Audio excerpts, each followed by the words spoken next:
Si eres un emprendedor, emprendedora, empresario o empresaria, seguramente en algún momento has escuchado actualicese.com. Es inevitable que podamos hacer negocios sin haber escuchado alguna vez. Y hoy tenemos el gusto de tener aquí justamente a su CEO y uno de los fundadores de actualicese.com. Bienvenido, Juan Fernando. Muchas gracias, Felipe. Qué alegría tenerte por aquí, siempre con tu entusiasmo, tu energía, con tu conocimiento que siempre nos ha aportado muchísimo.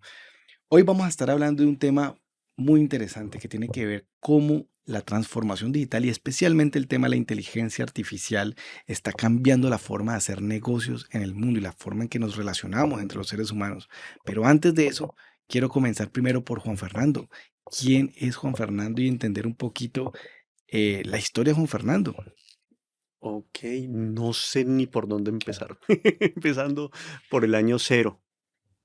Yo soy hijo de un contador público, de un profesor, de una mujer maravillosa. Nací en Cali, eh, en el barrio La Flora. Yo fui un niño de bicicleta cuando se podía. Entonces todo mi grupito de amigos dábamos vueltas por todo el barrio.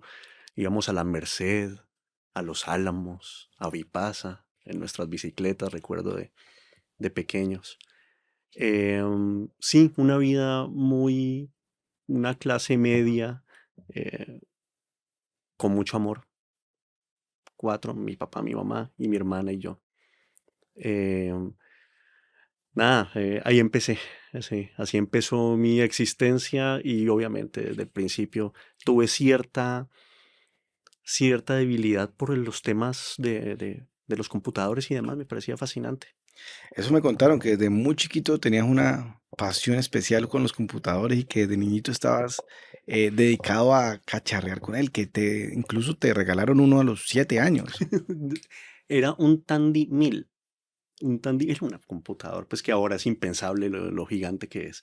Pero era el primer computador personal que se podía tener en casa. Y este computadorcito mi papá me lo dio y creo que me hackeó la vida. Me hackeó el sistema operativo ¿Qué hacías mental. en ese momento con el computador? En Tandy 1000 yo recuerdo muy bien que había un lenguaje de programación que se llamaba Logo. Uno con Logo hacía mover una Ujú. tortuguita y entonces uno le decía que a tantos grados y la tortuguita se movía y Con comandos.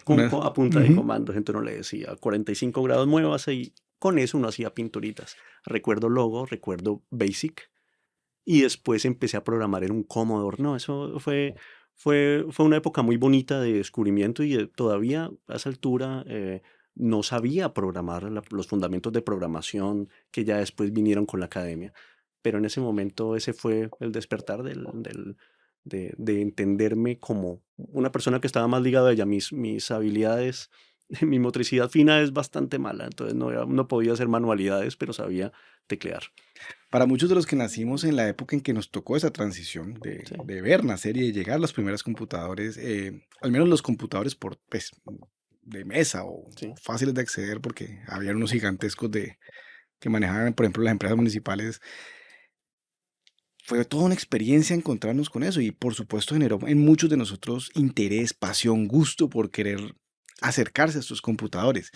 Sin embargo, a mí jamás me generó interés en programar y vos no solamente te quedaste en la parte del disfrute del computador, sino que además tomaste la decisión de estudiar ingeniería de sistemas. ¿Por qué?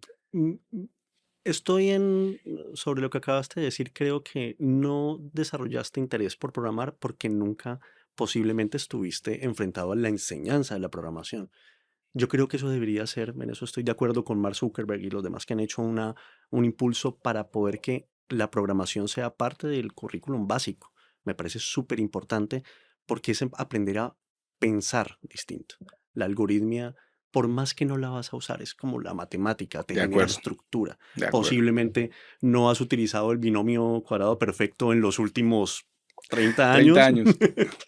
ni tampoco sí, hay muchas cosas que una raíz cuadrada no la hemos vuelto a usar nunca, jamás, pero nos generó la estructura suficiente para que pudiéramos, pues, defendernos en un montón de cosas que ahora son útiles. Ya nosotros podemos multiplicar, hacer mentalmente una cantidad de cálculos en la vida del empresario que uno tiene que calcular impuestos y demás. Ya uno los hace al vuelo, no tanto por O sea, es precisamente porque tiene esa estructura. Por eso creo que la algoritmia es fundamental para poder que los niños y para poder generar una estructura de pensamiento que nos lleve también, esa es una transformación digital, pero desde la educación.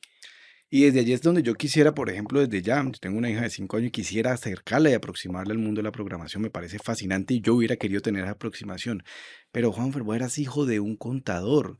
Además, en una carrera y en una profesión de alta demanda, muy importante, muy apetecida en su momento, y todavía muy necesaria. ¿Por qué no estudiar contabilidad? Estabas en el mundo de la contabilidad, estabas cercano, tenías a los referentes.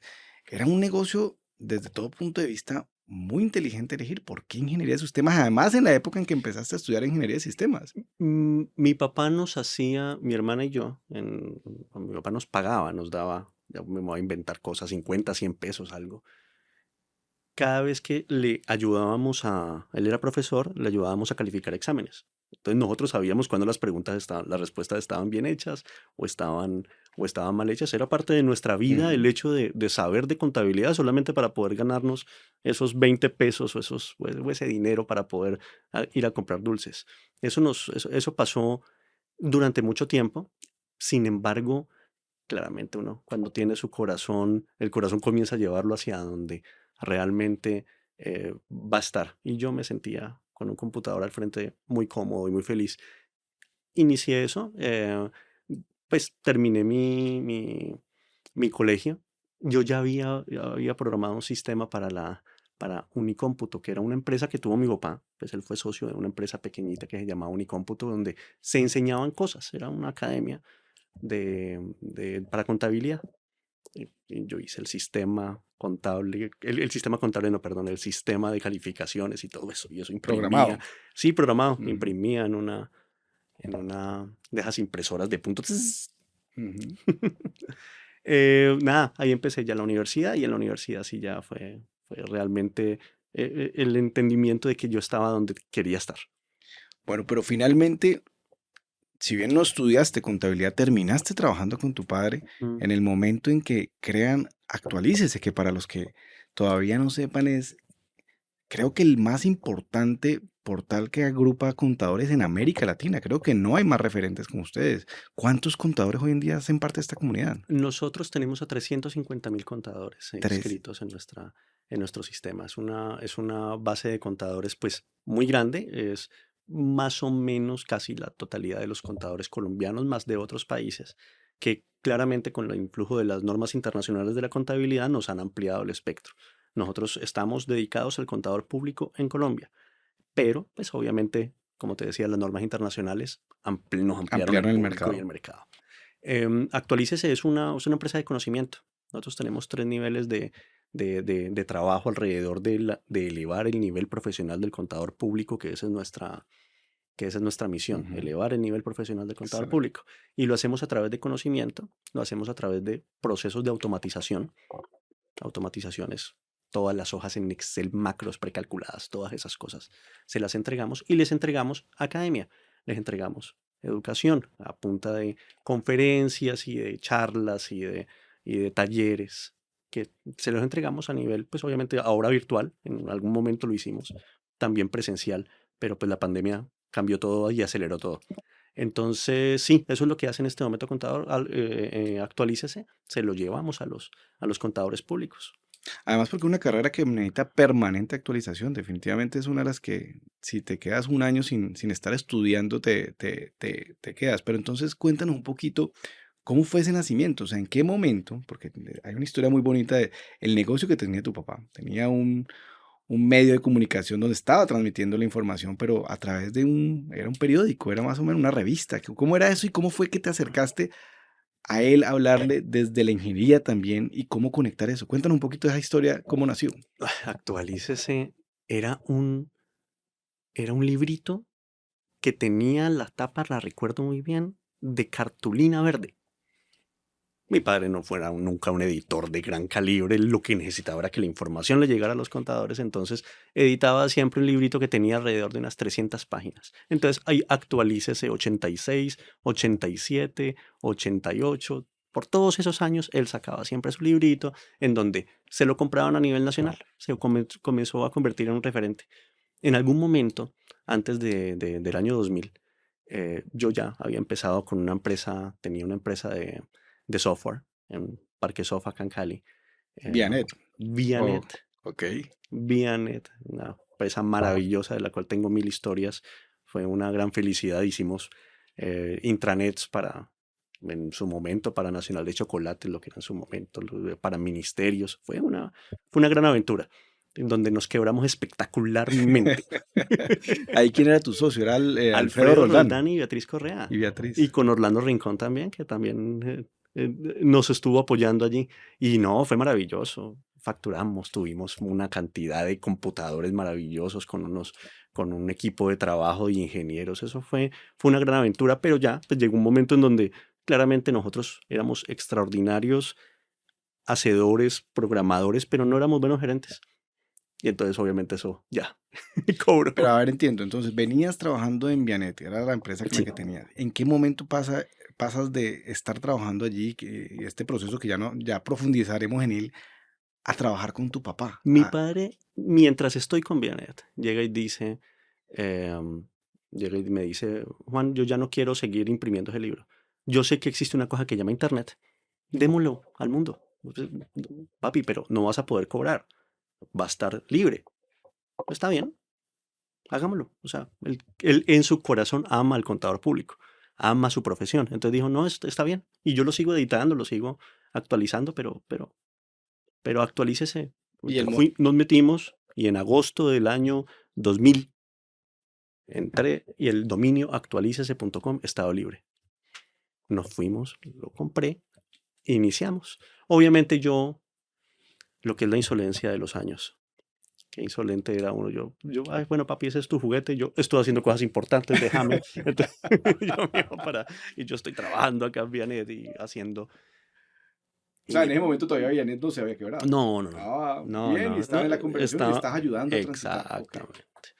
Y mi padre llega y me dice un día, no, mire esta listadito, son correos electrónicos que en las conferencias que doy, los contadores me escriben, ¿puedo meter? Bueno, papi, le enseñé a cómo mandarles un boletín a esos contadores a través de pues, el simple Outlook. Pues ahora Un Outlook, correo. desde un correo Ujú. electrónico, y entonces le enseñé que con copia oculta, imagínense.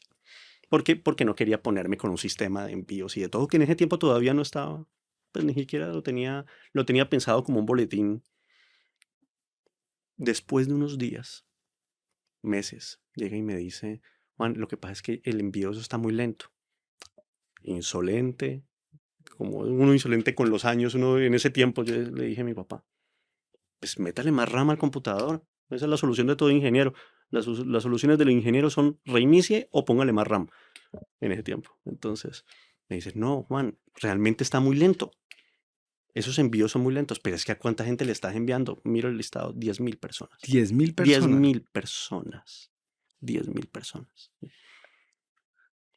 ¿A qué horas tenés 10.000 correos electrónicos de contadores públicos que van a conferencias? Era un sueño de mercadeo. Yo ya en ese momento, a esa altura, yo dije, no, yo creo que yo puedo empezar a virar hacia acá. Y ahí fue donde ya empecé a trabajar directamente en el año 2003 con Actualícese. O sea, durante 3 años fue un boletincito normal, una página web que mandaba cositas. Ya en 2003 lo profesionalizamos, entramos. Mi papá él le molesta un poco que diga eso y posiblemente después me va, mi padre puede no ser el mejor contador público de Colombia, pero sí es posiblemente los más conocidos. Ha estado en la Junta Central de Contadores, ha estado en la academia. Yo gerencio la empresa. Mi papá es obviamente pues la fuente de conocimiento, pero la inteligente de la familia es mi hermana. Y ella fue la que hizo toda la arquitectura de la construcción del conocimiento que reciben los contadores. Entonces es una empresa familiar. Terminamos armando una empresa familiar entre los tres. Ya en este momento son más de 100 personas trabajando alrededor de temas editoriales, de distribución, transformación digital, hay programadores. Es un montón de gente que ahora está dando ese tipo de soluciones a los contadores públicos. Es muy común en América Latina ver que en el mundo entero que la mayoría de empresas son empresas familiares. Es igual el caso de tu empresa. Contanos cómo fue el tema de trabajar con tu papá, trabajar con tu hermana, qué dificultades habían en el día a día en esa relación con la misma familia, porque a veces, pues ese hecho que sean familiares también implica otros retos bastante exigentes. Esa es una parte de la vida que yo no he experimentado. Yo no he experimentado algo malo de tener a las personas cercanas trabajando conmigo. Me ha ido súper Te ha ido bien. muy Yo bien. puedo dar mil historias donde casi todas son buenas. Las relaciones con mi papá, la relación con mi hermana son completamente fluidas. Mi mamá, que se encargaba de tesorería, ya no. Era completamente fluida, y con todos los familiares que han estado involucrados, nos ha ido bien. Entonces, digamos que no tengo esa parte de la historia, tal vez no, tal vez hay un montón de historias de personas que no les ha ido tan bien. La mía es completamente exitosa, y todavía no tengo pues como almacenado la razón de ese éxito. No, es una combinación de que tenemos juntos los valores, y que cuando nos va bien es muy bueno que a las personas que les vaya bien sean las de tu círculo familiar, porque te soluciona un montón de cosas. Mencionas una palabra que me gustó mucho y te iba a preguntar justamente porque ese éxito tiene que estar sustentado en una relación basada en valores. ¿Hay algunos valores que definitivamente reconoces que fueron fundamentales para garantizar que se generara ese ambiente que a veces no se ve tanto en las empresas familiares? Sí, sí, fíjate que nosotros, yo ya he pensado mucho en eso. Bueno, yo ya soy padre, tengo un par de hijas, ya una tiene 25 años, la otra tiene 20. Empecé temprano. Y a mis hijas siempre quise transmitirles precisamente este tipo de, de acumulación de ese conocimiento que uno tiene de qué cosas salieron bien y por qué salieron bien. Y siempre cuando llegamos al tema de los valores, yo les he hablado a ella de tres cosas fundamentales, que son, pues el principio, el primero es la generosidad. Uno cuando es generoso con su tiempo, generoso con su dinero, generoso con su cariño, las cosas salen bien, ¿vale? Hay algo que pasa cósmicamente que se alinea. La generosidad es súper importante. Entonces, la primera, pues, es la generosidad. La segunda es la tolerancia, que esa es una forma más alta de generosidad, porque es darle al otro la oportunidad de ser el mismo y entenderlo, ya desde un punto de vista más estoico. Es básicamente el otro es el otro y yo no puedo influir sobre ello, pero puedo influir sobre mi reacción hacia cómo él se comporta. Ser tolerante es súper importante, es una muestra de generosidad. Y lo que une a todo, a la generosidad y a la tolerancia, es la compasión. Porque con la compasión vos a las personas no las estás juzgando, sino que le estás dando así no se lo merezcan. Que ese es el principio básico. Regularmente la compasión, uno le está dando algo, puede ser aprobación, cariño o alguna cuestión material, a personas que no hacen parte de tu círculo como para que Ujú. lo hagas. Em, de tu círculo de amor, hay que ser compasivo con el otro, hay que ser compasivo con las personas que están en la calle, con las personas que están pasando por un mal momento, eso lo sabemos. Entonces sí, hay unos valores que no son valores empresariales, son valores humanos que sí nosotros que hemos estado muy, muy compenetrados allí. Me parece muy bacano eso que estás diciendo, porque además todo esto ha fortalecido que ha generado unos ambientes de trabajo muy sanos dentro de la familia Sí. y no son temas empresariales, sino son temas más familiares y del hogar y de los valores de las personas. Sin embargo, en todas las empresas, si hay algo que uno ha escuchado son los momentos difíciles, los momentos en donde se plantean retos que exigen que la persona saque lo mejor de ellos. En Actualices estoy seguro que ha pasado. Y además mencionas un elemento ahorita que era el estoicismo. Y me gusta mucho que ahorita de pronto profundicemos en el tema porque sé que además eres seguidor del tema del estoicismo, pero cuéntanos un poco cuáles han sido esos momentos más difíciles por los que ha pasado Actualícese y Juan Fernando como líder de Actualícese. Eh, Mi papá le dice Actualícese, a nuestra oficina, le decía Houston, porque de ahí salían un montón de cohetes. Los lanzábamos y se nos caían unos a los 100 metros, otros sí despegaron y funcionaron muy bien. Yo te digo, Felipe, que creo que yo sé más cómo no hacer cosas que cómo hacerlas. Del montón de metidas de pata, del montón de cosas que, que salen mal, pero terminan saliendo bien porque uno aprende de ello. Entonces, básicamente hay cierto tipo de espíritu y carácter que viene con el riesgo, que eso es una parte natural del ADN del emprendedor, que uno le gusta meterse en este tipo de problemas. Lo seguro como que no nos llama mucho la atención. Obviamente hay ahí una cantidad de escalabros y lo que te digo, sé más cómo no hacer cosas que cómo, que cómo hacerlas, pero porque las he aprendido. Alrededor del estoicismo, yo te digo que ese principio fundamental en donde uno básicamente no controla las cosas, sino que controla la forma como reacciona ante ellas, uno puede ver un montón de personas de gran calado y de gran... Uno escucha a Warren Buffett, uno escucha a Steve Jobs, uno escucha todas esas historias empresariales y son personas que básicamente con lo que pasaba fluían. Cuando les pasaban cosas, buenas, malas, no las vamos a calificar. Simplemente vamos a fluir con ellas y de ahí era que sacaban buenas ideas y podían generar, o sea, llevaban a la acción las cosas. El hecho de uno no pretender controlar el mundo, sino fluir con él, es un llamado específico no a quedarse uno quieto, sino a la acción. Fluya con él, vaya con la corriente, pero no se vaya que lo esté arrastrando. Vaya nadando con la corriente.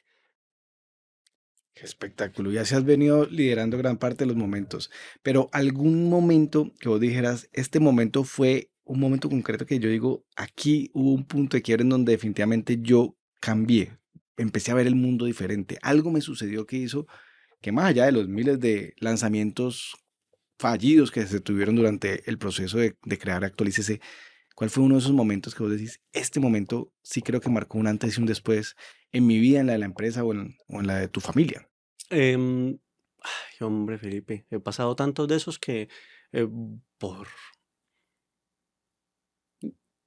en este momento se me viene a la cabeza el momento en que con Vianet tuvimos nuestro descalabro, pero fue todo con buena voluntad haciendo las cosas bien y tuvimos simplemente pues nadie salió, no hubo ninguna estafa, no pasó nada de eso, simplemente manejamos mal unas cuentas y no pudimos salir adelante. En ese momento yo recuerdo bien que sucedió hace alrededor de unos 20 años. En ese momento tuve un punto de quiebre porque entendí que existía o sea, yo tenía la posibilidad de fallar. En ese momento no había fallado nada. Me había ido bien, había organizado mis cosas, pero ya pude entender eso y también en ese momento coincide con el nacimiento de mi hija. Entonces en ese momento ya digo, eh, puedo fallar, pero también tengo una responsabilidad. Entonces tenía que lograr poner estas dos cosas en el mismo rasero. Yo puedo ser arriesgado, pero también tengo una responsabilidad. Esa es la vida del empresario, que uno todo el tiempo está buscando hacer cosas mejores, arriesgadas, pero también tiene la responsabilidad de mantener el flujo de caja. Entonces, ese tipo de ver cómo la vida uno puede fluir, pero también tiene que avanzar y llamar a la acción, es una de las cosas que más a mí me ha generado, digamos, enseñanzas. Y que lo invita a uno a la humildad, ¿no? Sí. Cuando estabas en Vianet en ese momento de tanto éxito, mirando también además el Eh, negocio de envío de correos de tu padre, Así lo miraba desde arriba. el envío de Outlook con copia oculta, pues claro, qué bonito porque también te invita a decir, somos humanos, cometemos errores, las cosas pueden fallar. Sí. Y si bien es cierto, siempre estamos en una aventura de riesgo, pues también hay un momento en donde empiezas a ser responsable de tu familia, de tus empleados, de todo el impacto que genera hoy en día Actualice. ¿Cuántos empleos genera hoy en día Actualice? Actualice tiene en este momento 100 personas en directo, pues varía, Mm, e impactamos a 150 familias más.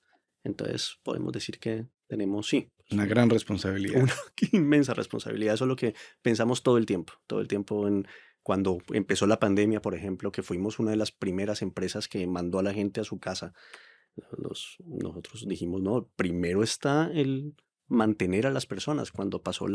Yo también tengo otros emprendimientos alrededor del tema de la hospitalidad, como restaurantes y más. En esas también la decisión fue, vamos a mandar a todo el mundo a su casa, vamos a sostenerlos, vamos a aguantarnos este varillazo, con el único objetivo de mantener a las personas. Las personas son el activo más importante de la, de las Y, empresas. y no solamente conservarlas, tengo entendido, porque por ahí también hice la Mm, investigación. Dentro del mundo de la gastronomía, además, tenés una política de cuidar muy bien y pagar muy bien por encima, incluso por encima de lo que se paga en el mercado y además legalmente, que ha sido una práctica que me ha parecido muy bacana que la has implementado en el restaurante que sí. tenés ahí en El Peñón en Cali. Eh, y eso me pareció muy bacano. Contanos un poquito esa experiencia ahora ya también en el mundo de los restaurantes y del entretenimiento y además porque también es librería, Sí, librerías, galería de galería arte, de arte. hay un montón de cosas allí. No, hay una cuestión que también está ligada a estos valores que hablábamos ahorita de tener compasión. No pagarle a un empleado completamente lo que es de ley es no compasivo. Estas personas viven en unos ambientes que son hostiles. Hay que entender uno como empresario, digamos que tiene cierto tipo de ventaja, tiene ciertas palancas con las cuales uno puede sobrevivir, pero hay personas sin palancas y la palanca es uno. Hay que verse uno como empresario, como el dueño del lugar, como la palanca que tiene el empleado para poder vivir bien. Si uno es el que los apalanca a ellos, pues lo primero que hay que hacer es, primero, pagarle al Estado todo. El Ujú. Estado es el socio principal de uno, es el que le pone la luz, el que pone el poste de la luz, el que permite la llegada de la infraestructura, es un socio que uno tiene que pagarle. Entonces, primero que todo, cualquier práctica que incluya, obviamente también por estar metido tanto en el tema con los contadores públicos, pues entiendo la dificultad y los problemas en que se puede meter uno por hacer algún tipo de Ujú. evasión, que no elusión, porque la elusión Sí, sí, es sí. legal y uno debe intentar pagar el menor impuesto posible, pero pagar todos los que les toca. Y eso incluye también darle la posibilidad a los empleados de acceder a un mundo laboral en donde tengan todo lo que por ley se merecen. Hay ciertas cosas en donde sí he sido muy contestatario en los últimos, en mis épocas iniciales de empresario, en donde sí creo que al principio, los primeros años del empresario, hay que hay que volar lo más bajito por debajo del radar. Hay que trabajar de una Ujú. austera para poder uno tener la posibilidad de poder levantarlo, porque esos primeros años son durísimos. Pero una vez esté, el negocio tiene que dar para pagar impuestos y pagar todo lo de ley. Esa es una cosa que si no, si te lo brincas, no vas a dormir bien y pues es preferible, es bien Y importante. si no, no es un negocio rentable y consecuentemente debería cerrarse. Ese es el tipo de negocio que hay que cerrar y es el que definitivamente si no es capaz de compensar lo que debe compensar a todos los actores involucrados. Exactamente. Quiero también mencionar algo y es que el compromiso no solamente lo he visto con tu equipo de trabajo, tus colaboradores, también es con los contadores, que va mucho más allá que simplemente mantenerlos informados. Tengo entendido que organizas incluso cruceros con ellos, donde te los llevas y además de los capacitas y tienen experiencias maravillosas. Cuéntanos un poquito todo lo que ha sido esa experiencia de interactuar con ellos más allá de los canales digitales.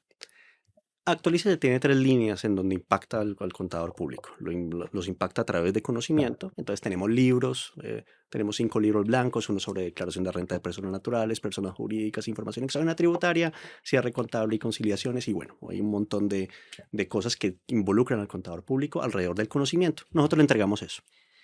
El segundo nivel que necesita el contador es la automatización de su vida, porque posiblemente no haya cosas más complicada que irse uno por la vida sin herramientas. La herramienta del contador público es Excel y es un software contable y es su cerebro. Nosotros potenciamos eso a través de unos elementos de automatización, entonces les damos ya plantillas y modelos y formatos ya lísticos para que ellos lo puedan usar. Y otro es la academia. Esas tres cosas juntas, academia con las conferencias y todos que te contaba ahora, esas tres cosas juntas resulta que comienzan a tener niveles. El contador público inicial, cuando empieza su carrera, pues básicamente lo que está buscando es estos procesos de automatización y de conocimiento básico, pero después se va volviendo empresario, porque es que el contador público en algún momento comienza a buscar a a las propiedades horizontales en los que necesitan un contador para poder hacer, sus asambleas y demás, ellos entran, comienzan a ubicarse en todos estos pequeños lugares y después de algún tiempo, ya cuando llegan al nivel de auditor, se convierten en unos profesionales muy bien pagados, muy bien pagados. En ese nivel fue que dijimos en algún momento, vamos a también a impactar este nivel, ya nosotros lo hacemos en términos de cada uno en la secuencia que se va dando en la vida del contador, pero dijimos, esta última parte, pues, ¿cómo hacemos para impactarlos a ellos? Nos inventamos unos cruceros. Los cruceros básicamente se llamaba el Simposio Contable y Tributario en Alta Mar. Tuvo 6 ediciones. 3 de ellas fueron acá en el Mar Caribe. Básicamente salían desde Cartagena y durante la estadía en el mar, lo que hacía era, en un salón de eventos, darles unas clases, unas conferencias. Los 3 últimos fueron en Europa. Entonces llegaban todos Bogotá, llegaban hasta París y de París se iban a Barcelona y ahí arrancaba un crucero por todas, pasaba por Grecia, por todo, pues por el Mediterráneo. Fue una cosa espectacular que llegó la pandemia y ese negocio quedó ahí en pausa, que va a ser Se va reiniciado a muy pronto. reiniciar. Claro que sí, además que tiene mercado y además de eso que el contador público se lo merece. Nosotros, insisto, estamos en el negocio de elevar el nivel profesional. El, el profesional contable en Colombia, muchos lo sienten de bajo nivel. Busque un CPA en Estados Unidos, es un tipo de alto nivel. Nosotros queremos que tengan ese nivel. Nosotros queremos que la sensación del consejo del contador sea una sensación no del lleva libros, sino de una persona que hay que escucharle a nivel de cómo desarrollar el negocio. Y el contador público ya en este momento ya está contando con una cantidad de herramientas que va a llegar ahí muy fácilmente. Bueno, con todo esto que me estás contando, me viene una pregunta importante y es, ya tienes presencia en América Latina, ya estás teniendo presencia desde Colombia además. Sí. ¿Por qué invertir y apostar en esta región también en una época tan convulsionada? ¿Por qué creer en esta región? ¿Por qué quedarse aquí? Una de las preocupaciones de muchos empresarios es que con todo esto que está pasando, lo primero que quieren es verse y proyectarse fuera del país en otros escenarios, como en algunos países de Europa o incluso en Estados Unidos. ¿Por qué quedarse en Colombia? ¿Por qué apostar por esta región? No, hay miles de razones. Primero que todo, porque aquí tenemos un talento humano. Yo he estado alrededor de los temas de emprendimiento acá en la región y por Dios, la capacidad que tenemos de emprender y de tener buenas ideas es realmente súper, súper elevada. O sea, yo he estado en otros entornos en donde claramente uno ve a un emprendedor colombiano y se nota, se siente. Ujú. Se siente cuando sale de aquí de estos lugares. Yo creo también que hay una cuestión de crecimiento. Nosotros en el mundo somos un lugar que no tiene para dónde más pegar, sino para crecer. Vamos a crecer muchísimo. Tenemos un tamaño de un país que además de eso tiene unos lugares hermosos, tiene la posibilidad de crecer a nivel turístico, vamos a crecer a nivel de industria fuertísimo. Y hay que pegarse de ese pensamiento, porque realmente el crecimiento ya en otros países, digamos, para abrir mercados, Ujú. pero aquí, con los recursos naturales que tenemos y con el recurso mental que tenemos los colombianos, súper bien. Obviamente, sí tenemos algunas barreras tenemos barreras políticas, tenemos barreras, obviamente, de educación. Ahí es donde está la solución, en la educación. Ok, me gusta mucho lo que estás planteando porque yo estoy convencido que vivimos en una de las regiones más ricas del mundo. No me cabe la menor duda. En recursos y en talento, como estás hablando. Así es. Y creo que además, cuando vienen momentos difíciles, hay dos tipos de personas.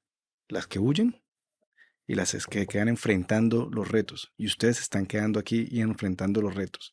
Y eso no solamente habla muy bien del empresario y de su empresa, sino del tipo de personas que lideran las organizaciones en esta región del mundo y en Colombia puntualmente. Vivo fascinado con los empresarios de aquí. Sin embargo, a veces cuando empiezo a mirar los empresarios y me pregunto cómo logran mantenerse, cómo física, mental y emocionalmente se reponen también a momentos muy complejos. Y ahí es donde me surge una pregunta y es cuáles son los hábitos, cuáles son esas prácticas diarias que ellos tienen para lograr mantener ese equilibrio y esa fuerza para poder liderar sus empresas de la forma en que la lideran. Y ahí la pregunta es directa, es, Juan Fernando, ¿cómo es un día? Si pudiéramos ver por una rejilla esa vida de Juan Fernando, ¿cómo serían esos hábitos? ¿Cuáles son los que crees vos que hoy determinan gran parte de tu éxito? Mira, Felipe, hay varios tipos. Uno, ya a esta edad, ya voy a llegar a los 50 años dentro de algún par de años. Todavía no. Em, Hay una cantidad de cosas que uno se da cuenta que funcionan bien. Yo fui un programador trasnochador, muy trasnochador. Yo me pasaba días enteros programando, haciendo las cosas que tenía que hacer para la empresa y demás. Y después con el tiempo me di cuenta que eso era incompatible con la vida empresarial y la vida corporativa, que requiere que uno vaya a un banco o esté en contacto con un banco a las 8 de la mañana y tenga que tener una reunión con un cliente a las 10. Y basado en esa nueva vida que me fue cambiando, pasé de ser programador a empresario, en ese cambio me di cuenta que aprender a madrugar o que tener el hábito de madrugar se volvió fundamental. Yo, cada, A qué horas te levantas? ya mi cuerpo, eso es una cuestión ya bio, es un arreglo que mi cuerpo tiene conmigo mismo y me despierta a las 4, 4:30 de la mañana. Y está muy bien porque no se levanta, ve, toma su café en la mañana, lee las cosas que quiere leer. Eso es un gran momento para leer la madrugada, porque acabaste de despertar, tu mente está en ese momento todavía en un estado, está en un estado de calma. Leer en ese momento es una delicia. Después de eso, ver las noticias del día, saber cómo vas a planear el resto de tu día. Y cuando ya llega el momento en que todos empiezan a trabajar, uno ya tiene 3, 4 horas de adelanto. Entonces, esa me ha salido súper bien. Yo la aconsejo. Hay libros que hablan acerca de esto. Yo eh, aconsejo mucho el tema de hackear el organismo de uno para poder incorporar la madrugada dentro del trabajo. Obviamente eso también hace que te acuestes más temprano. Eso es una cosa que cada uno va a modular. A mí me ha ido súper bien con este asunto. Ya son 20 años en donde ya mi cuerpo me levanta a esa hora. Entonces, ese por ese lado. Hay una cantidad de cosas que son chiquitas, que son las pequeñas cosas que uno incorpora a la vida. Y te cuento una, pues así, esto no es como para que todo el mundo lo siga, pero me encanta hacer listas.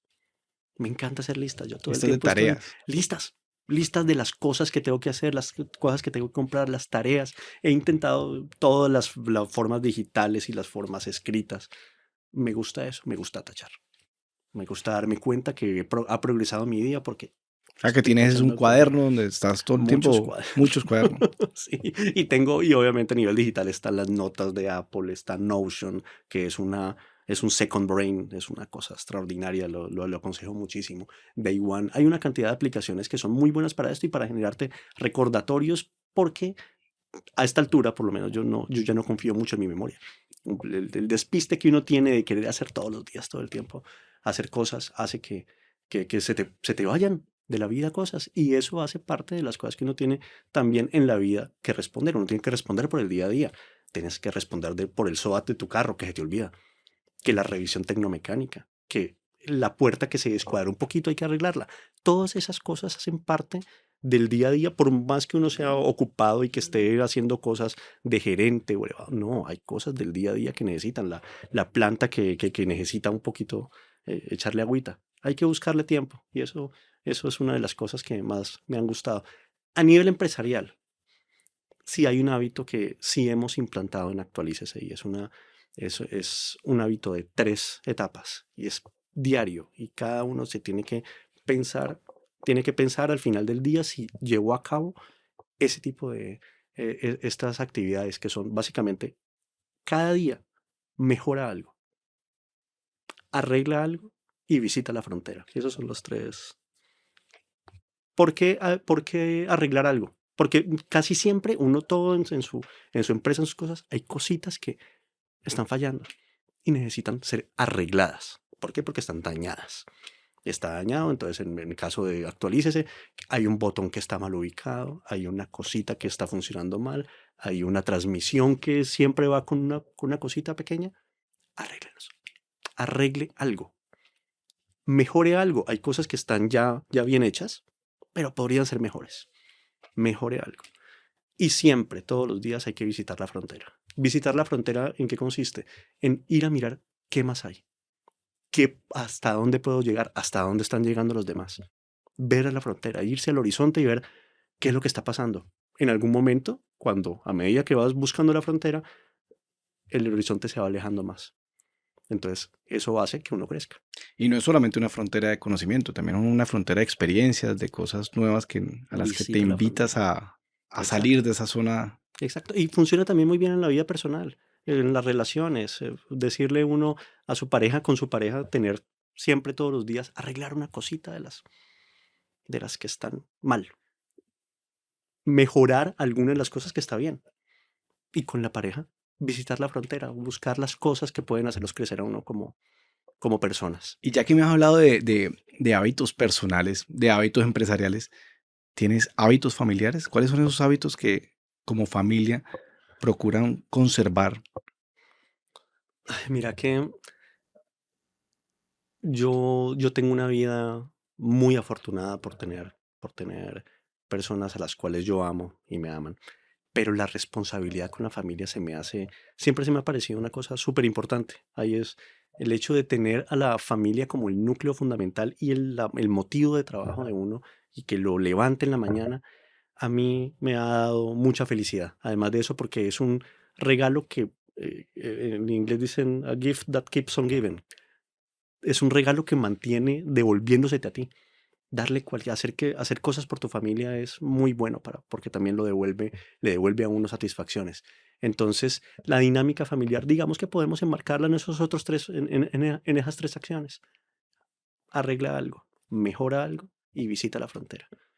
Extraordinario, ¿no? Qué espectáculo todo esto que te estoy escuchando y me inspira además mucho en este ejercicio que venimos haciendo de comprender cómo fortalecer esa mente, ese espíritu de muchos de los empresarios que hoy más que nunca, en estos tiempos cambiantes, en estos momentos en donde hay respuestas que no sabemos y cuando por fin las aprendemos nos cambian las preguntas. eh, me, me- Me ilusiona mucho ver además ejemplos y cosas muy concretas que has vivido. Así que, pues para terminar, casi que te quisiera preguntar si pudiéramos resumir en una frase, en una palabra, en algo que es ese norte que guía a Juan Fernando en su día a día como empresario, como líder, como padre de familia, como esposo. ¿Cuál podría ser esa frase o ese elemento que te da norte? Hay una frase que me gusta mucho, no es mía, es de un poeta de hace muchos años y no tengo en este momento el nombre, se me escapa, que dice, nunca un mar en calma hizo a un marinero experto. Eso es un principio fundamental. No hay forma en la vida que uno crezca si no está enfrentándose a situaciones. Y hay que aprender a fluir con esas situaciones. Eso es lo que a mí me ha funcionado bien. Es básicamente fluir. Fluir ante la adversidad. Darse cuenta que eso hace parte de la vida. La vida viene con ese tipo de cosas. La vida empresarial, la vida familiar, viene con un montón de adversidades. Ahí están, siempre va a pasar, a todos nos pasa lo mismo, a todos se nos enferma un perrito, a todos se nos enferma un familiar, a todos tenemos una debacle económica. Todos eventualmente tenemos un problema con algún socio, con alguna persona de negocios. A todos estamos sujetos a que nos llamen a intentar estafarnos. Uno se hace la pregunta, ¿pero por qué? ¿Qué estoy llamando? No, relájate. La vida es una cosa que está pasando. Hay que aprender a fluir con ella. Ese es el por donde se tiene que, donde creo que realmente es el camino para hacer. Y obviamente, pues, todo eso viene con problemas. Nunca un mar en calma hizo a un marinero experto. Esa es la frase que siempre recuerdo. Quiero aprovechar eso que acabas de decir para ya ir entrando en la recta final de este espacio que hemos compartido contigo para hablarte de, a finales del año pasado, se hace de alguna manera más visible y público una tecnología que ya hace rato venía eh, trabajándose y desarrollándose, solo que no se había democratizado como es el tema de la inteligencia artificial generativa, digámoslo en este momento. Tengo entendido que ha sido un estudioso juicioso del tema y la transformación digital es una de las cosas que viene justamente a no poner el mar en calma, sino a crear grandes marineros. Sí. Cuéntanos un poco cuál es la mirada que Juan Fernando tiene acerca de la inteligencia artificial, qué significa para este momento de vida, para ti, para tu empresa y sobre todo para todos tus empresarios que algunos todavía no la entienden y unos ven en ellas amenazas y otras oportunidades. ¿Qué significa para Juan Fernando esta disrupción de esta tecnología o esta aparición en escena de esta tecnología? Eso ha sido uno de los procesos más acelerados que tiene a todo el mundo con los ojos abiertos porque no sabemos a dónde termine. Va a terminar bien, yo sí creo que va a salir bien. La inteligencia artificial en este momento, como está planteada, eh, claramente tiene todos los componentes de estos elementos que cambian la vida de las personas para bien, pero hay que tener el ojo sobre las cosas que pueden salir mal. Eh, el advenimiento de Internet. Cuando vino Internet nos cambió la vida a todos y en este momento ya no podemos concebir la vida sin esta interconexión. La inteligencia artificial va a pasar algo parecido, pero a una velocidad mucho mayor. Esa es la parte que es un poquito complicada. ¿Qué creo yo con...? Bueno, primero que todo, hay un pensador que es Yuval Harari, el de Animales a Dioses. Él sacó en estos días un artículo en The Economist. En él habla, dice, la inteligencia artificial hackeó el sistema operativo de la humanidad. El sistema operativo de la humanidad, ¿cuál es? El lenguaje. Nosotros en este momento, ya este test de Turing, el test con el que uno podía saber si hablaba con un robot, ese es el test que ha pasado durante 50 años. Si un robot es bueno si pasa el test de Turing en 1, 2, 3, 4 pasos. O sea, en 3 o 4 pasos tú te das cuenta si estás hablando con un robot. Ya en este momento es indistinguible. Ya no hay forma de distinguir realmente si uno está hablando con una persona o con ChatGPT. El modelo de lenguaje que es nuestro sistema operativo ya fue hackeado por las máquinas. Entonces, eso es buenísimo porque va a avanzar un montón de cosas que en este momento pues asustan a algunos. Obviamente yo entiendo que este tipo de tecnologías disruptivas terminen haciendo pensar a todo el mundo, bueno, ¿y a dónde vamos a terminar nosotros? ¿Y mi trabajo? ¿Si me van a terminar necesitando en la empresa? ¿Me van a sacar? Todo eso va a pasar. Pero en este momento, ¿cuál de nosotros está en este momento añorando el poder cazar o el poder eh, coser sus propias vestimentas? Eso ya no existe. Eso hace 500 años, ¿qué hubiera pensado, qué hubiera dicho alguien de un comité educativo? ¿Cómo le van a dejar, van a volverlos inútiles? Entonces, ahorita estamos pensando, ¿hace cuánto no haces una multiplicación de 3 dígitos a mano? Hace nunca. ¿Por qué? Porque ya tenemos todos en nuestro celular una calculadora. Ya, no es, ya eso dejó de ser un problema. Entonces, esto que va a traer la inteligencia artificial es que nos va a dar un montón de herramientas, va a ser muy buena para una cantidad de sectores. Hay cosas que no van a ser impactadas. Por ejemplo, el deporte. Nosotros ya vimos vimos que hace 20 años a Kasparov le ganó la máquina, el Deep Blue. Sí, sí. Y en este momento, el día de hoy, hay más gente que en ese tiempo inscrita en la Asociación Interamericana de ¿De Ajedrez. ajedrez? A la gente le gusta ya el ajedrez a pesar de que ya está hackeado. Ya lo hackeó la máquina. Ya no, todos estamos de acuerdo en que cualquier computador de casa es mejor ajedrecista que el mejor ajedrecista del mundo. Eso va a pasar con una cantidad de cosas adicionales, pero nos sigue gustando. El deporte, nosotros no va a haber competiciones entre robots y personas. Bueno, seguramente por extravagancia, pero la vida real es que nos va a seguir gustando ciertas cosas. Hay otras que definitivamente hay que ponerles mucho cuidado. Eh, el mismo Yuval Harari proponía la creación de, así como nosotros controlamos la producción farmacéutica, porque no está bien que cualquiera vaya y cree un De medicamento y acuerdo. lo venda y por eso hay que existe una entidades que se encargan de regular la creación y la generación de ese tipo de cosas porque tienen un impacto humano. Así tiene que haber una entidad que controle la inteligencia artificial, porque pueden salirse cosas de madre, pueden salirse cosas de donde pueden terminar pasando cosas que en este momento no alcanzamos a visualizar, sobre todo cuando ya ha sido hackeado el lenguaje que es nuestro sistema operativo. Y ahí viene una pregunta importante, porque finalmente, pues todo esto lo que nos lleva es a decir, bueno, tenemos que seguir aprendiendo de lo que viene, de lo que tenemos que apropiar dentro de nuestras dinámicas de trabajo. Y ahí entonces me surge una pregunta más. ¿Cómo aprende Juan Fernando? ¿Cuáles son sus fuentes de información? ¿Cómo se educa? No, yo te digo, bueno, primero que todo, tengo una serie de suscripciones a las cuales lo soy absolutamente fiel. Estoy siempre, yo tengo una suscripción que se la aconsejo a todo el mundo en The Economist porque te enseñan a pensar. Una revista que tenga 2 premios Nobel en su comité editorial hace claramente todo interesante. New York Times, Washington Post y una cantidad de revistas y de publicaciones que son de temas técnicos, pues y ya de mi carrera. Ese es las 4:30 a 5:30 de la mañana del día. Cuando ya comienzan los pajaritos a cantar, ya sé que ya terminó esa fase del día.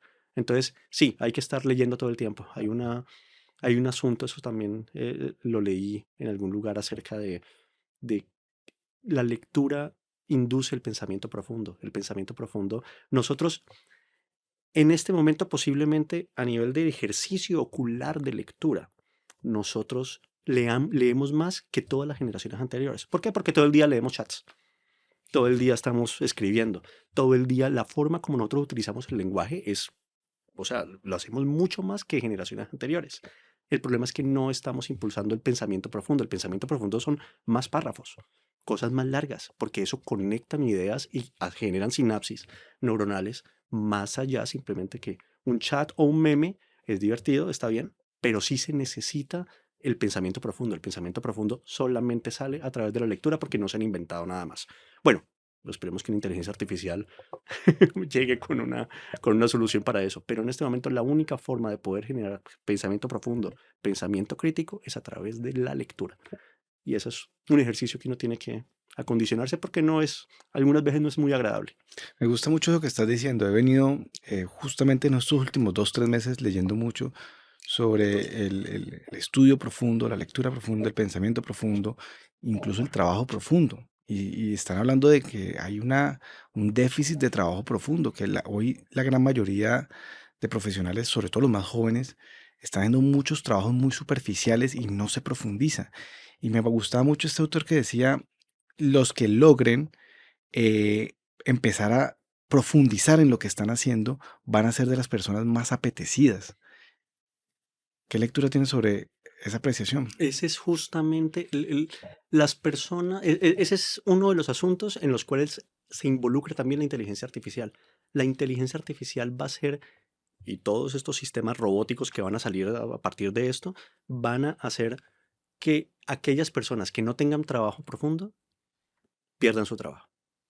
Porque ahí es donde va a estar el valor. El valor humano está en la generación, en esas sinapsis, en esas conexiones neuronales que se generan a través del pensamiento estructurado y el pensamiento profundo. Eso es una discusión filosófica que estoy mirando con mucha atención y mucho cuidado y obviamente con los ojos abiertos porque uno se siente muy ignorante cuando ya se da cuenta que los procesos de conocimiento y de difusión de todas estas ideas todavía están limitados, todavía no están llegando a donde tienen que llegar.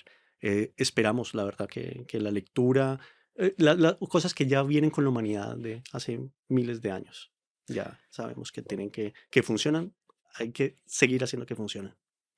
Juan Fernando, siempre será un gusto escucharte, conversar con vos. Creo que tendremos más espacios para seguir pensando, filosofando Sí. y conociendo muchas cosas más de tu vida, de tu forma de pensar, de tu forma también de vivir. Y quiero rescatar algunas de las cosas que dijiste en este espacio ya para cerrar diciéndote, Me llevo muy fuerte este tema de no intentar controlar y aprender a fluir con la vida.